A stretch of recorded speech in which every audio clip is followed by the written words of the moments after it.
In the North Valley, part of the Foster Farms plant in Livingston is temporarily closed due to hundreds of coronavirus cases among employees, including 8 deaths. The health department is calling it the most severe COVID-19 outbreak in Merced County.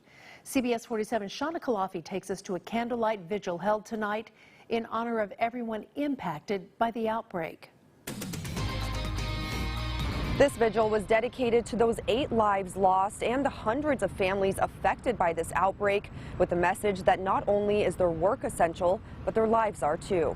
It is apparent that Foster Farms does not care for the workers, many of whom are parents, grandparents, sons, and daughters of the communities here in the Central Valley. As of Saturday, 392 employees at the Foster Farms Livingston facility have tested positive for COVID-19, and 8 have died. Everybody that I know knows someone that works at Foster Farms. We all love somebody that works at Foster Farms, and so all of our families in some way or another have been impacted by this. Tonight, a candlelight vigil to honor the lives lost and the hundreds of families affected by the outbreak. It's no coincidence that at the same time that they had their outbreak, their irresponsibility, that the broader community suffered, and they will continue to suffer. We will continue to suffer if Foster Farms is not held accountable. Valencia says in addition to more testing, PPE, and monthly inspections, the company also needs to decrease production in order to protect the employees. They cannot maintain social distance in that company the way that those lines require workers to work, right? It's not only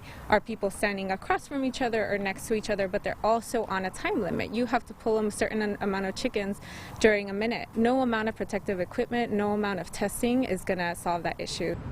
The partial closure here at Foster Farms is supposed to end next week, but if their testing and cleaning efforts don't meet the requirements from the health department, that closure could be extended. Reporting in Livingston, Shauna Kalafi, CBS 47 Eyewitness News.